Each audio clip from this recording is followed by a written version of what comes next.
channel Klinik Abjad. Menenun abjad mengabadikan ingatan. Alhamdulillah, saya dapat bertemu langsung dengan Khodim Klinik Abjad, Bapak Mustafa Lutfi, yang telah menggagas komunitas Klinik Abjad. Assalamualaikum Pak. Assalamualaikum warahmatullahi wabarakatuh. Bagaimana kabarnya Pak? Alhamdulillah baik ya. Tetap semangat ya. Mas Torik sendiri gimana ini? Alhamdulillah. Sehat ya. Sehat Pak. Tetap di rumah ini. Jangan kemana-mana ya. Perguruan tetap daring ya. Iya Pak. Meskipun dalam pandemi seperti ini kita tetap semangat, nggak boleh lemah gitu ya. Tetap jaga protokol kesehatan ya. Sehat. Ini ada satu hal penting kok, Mas Torik berkunjung ke kantor saya ini. Iya Pak, memang ada satu keperluan yang harus saya sampaikan kepada jenengan. Ya.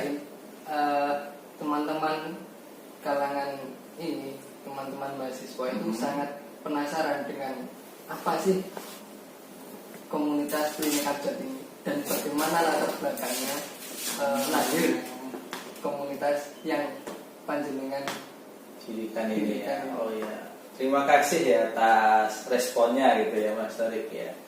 Memang kok ya akhir-akhir ini saya juga mendengar dari kalangan dosen juga mahasiswa itu ya. Terutama mahasiswa saya sendiri itu Klinik Abjad itu apa sih kok bahkan sampai punya channel YouTube, punya akun media sosial media gitu ya. Jadi Klinik Abjad ini sebenarnya adalah sebuah komunitas literasi gitu ya.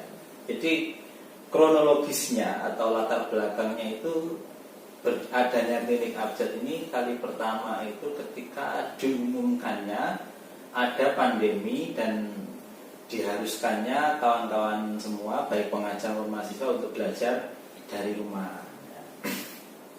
Nah, dalam bahasa anak muda ketika kita pulang di rumah kita akan merasakan mengalami situasi yang gabut gitu ya. Gabut itu ya apa ya istilahnya muda kayak bosan, jenuh dan sebagainya ya, gabut itu ya. Nah, di masa-masa seperti itu alhamdulillah saya berhasil menerbitkan 2 buku, 1 novel, 2 kumpulan cerpen gitu ya. Nah, saya berpikir gitu loh, ketika saya bisa menerbitkan ini pasti kawan-kawan bisa, tapi mungkin kawan-kawan itu tidak tahu medianya apa seperti itu. Nah, dari pemikiran seperti itu saya mencoba memberikan private message itu ya ke teman-teman saya di media sosial itu. Kemudian saya ajak, saya undang, ayo gimana kalau kita menerbitkan istilahnya buku antologi. Ya tema tetap kita hari ini sedang dalam keadaan pandemi, ya kita temanya pandemi gitu, seperti itu. Saya tunggu respon itu. Macam-macam responnya, ada langsung wah senang sekali, ada yang acuh. Bahkan ada teman yang hari ini aktif di komunitas itu saya kasih private message 3 minggu baru jawab, itu juga ada. Gitu ya. Akhirnya kali pertama ngumpul ada 5 orang, tambah akhirnya sampai pertama itu kumpul ada sekitar 25 orang. Tetapi dari 25 orang itu tidak semuanya menulis. Kami berhasil sekitar 20-an penulis dan akhirnya kita berhasil melahirkan buku yang pertama, buku antologi pertama dengan judul Corona dalam Aksara. Nah, untuk ini ya setelah itu kita masih berlanjut ya sudah, kita jangan berhenti di sini gitu ya. Kita lanjut, akhirnya apa? Kita hari ini sedang menunggu atau mempersiapkan proses ya lahirnya buku kedua masih dalam buku antologi ini dengan judul Pena Ramadan yang kita ambil tema Ramadan kemarin. Alhamdulillah ada sekitar 24 penulis berkontribusi. Itu ya, itu yang. Kemudian buku ketiga juga sudah kita persiapkan, itu kumpulan cerpen. Dan semua naskah itu sudah masuk, tinggal kita melayout, nanti kita editing, setelah itu kita sampaikan ke penerbit, ya sudah, insya Allah kita terbit. Nah, yang yang saat ini siapapun boleh ikut itu ya. Untuk yang buku keempat ini masih dalam proses undangan. Jadi nanti kita share undangannya, silakan mau menulis. Temanya sederhana saja. Kita mengambil tema mendefinisikan ibu. Ya ini untuk menyambut momen Hari Ibu. Jadi deadline-nya itu nanti tanggal 1 Desember 2020. Jadi kawan-kawan semua tolong dikasih tahu, silahkan sama saja boleh terlibat, boleh ikut ya. Tidak, meskipun tidak harus jadi anggota, jadi boleh berkontribusi, silahkan seperti itu. Saya kira itu yang pertama. Dan yang kedua ya sebenarnya menurut saya cara terbaik untuk mengembangkan kompetensi kita di dalam kegiatan literasi itu ya memang kita mau bisa nulis ya juga harus aktif menulis seperti itu. Aktif nulis apa aja tulis, tidak usah pilih-pilih tema, apa aja tulis, insya Allah kita akan terbiasa dengan kegiatan tulis-menulis. Saya kira itu. Baik. Itu tadi rangkaian penjelasan mengenai latar belakang bagaimana pendirian komunitas klinik abjad oleh Bapak Mustafa Lutfi langsung. Kemudian yang kedua, dari teman-teman yang penasaran itu Ya. sudah selancar ke media-media dari klinik abjad. Yang belum ada isinya itu ya. Iya. Terus ya. Nah di sana ada logo khusus dari klinik abjad.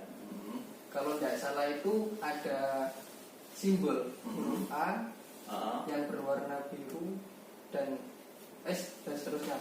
Iya. Itu mungkin bisa dijelaskan Pak bagaimana, apa ada makna tersendiri dan filosofinya? Oh iya, betul memang ya.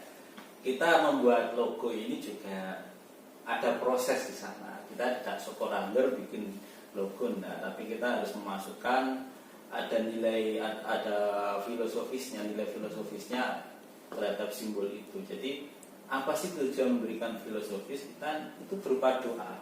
Ya, jadi kita berharap kita akan menjadi seperti itu.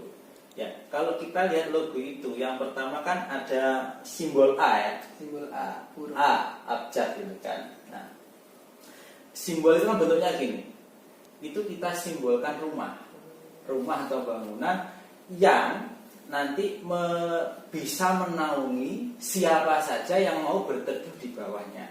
Artinya kita tidak pilih-pilih orang, siapapun mau berteduh silakan. Itu yang pertama ya. Kemudian simbol yang kedua itu adalah pena.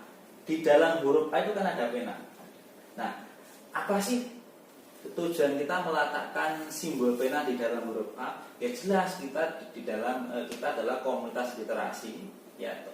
Yang paling dekat afiliasinya adalah dengan pena. Jadi pena itu simbol bahwa kegiatan dari komunitas ini dan tujuan dari komunitas ini adalah semua berkaitan dengan literasi, ya gitu ya. Jadi itu kemudian setelah itu ada lingkaran juga, ya kan? Kalau kita lihat ada lingkaran, itu lingkaran yang kita maksudnya adalah tidak ada akhir dan tidak ada batas.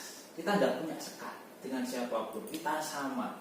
Ya kita sama, kita tidak beda-bedakan orang mau siapapun. Ketika sudah dalam satu komunitas kita sama, dan kita tidak harapan kita tidak ingin berakhir.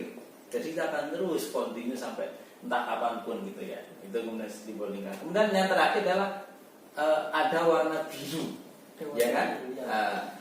Ada warna biru.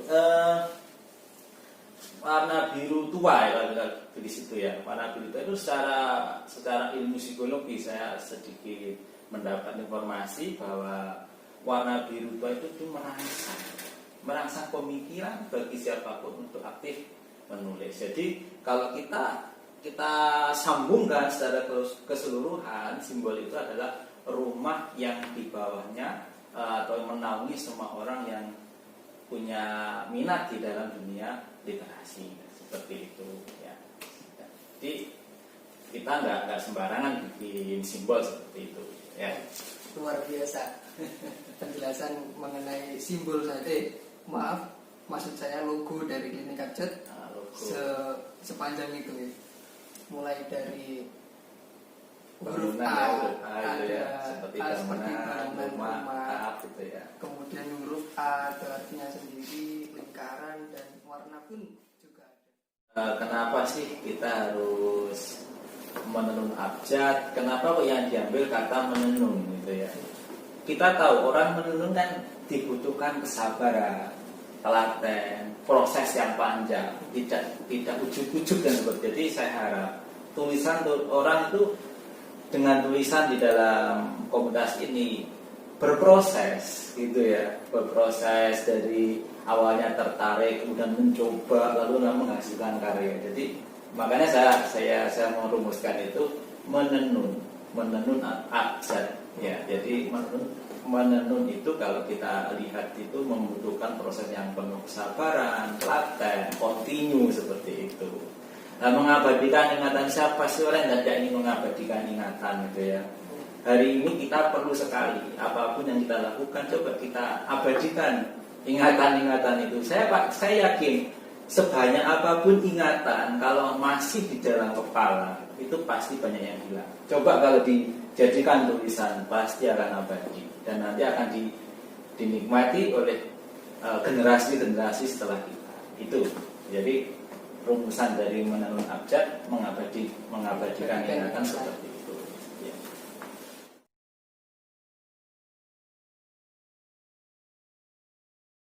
Harapan saya ya ini terus eksis dan kawan-kawan itu enggak apa ya, dan enggak nunggu diduduk dulu baru enggak, jadi menjemput bola. Saya harap begitu. Saya kira itu ya, jadi untuk Mas Fadli gitu ya. Terima kasih banyak Pak atas penjelasannya. Jadi begitu teman-teman semuanya mengenai latar belakang daripada komunitas Klinik Abjad, kemudian arti atau makna daripada logo yang dipakai Klinik Abjad, dan kita bisa mendengar langsung tadi penjelasan atau harapan dari Khotim Klinik Abjad Bapak Mustafa Lutfi yang garis merahnya itu mengajak kita semua siapapun untuk gabung di dalam komunitas Klinik Abjad. Jangan lupa kepada teman-teman semuanya subscribe, like, and share. Semoga bermanfaat. Sampai ketemu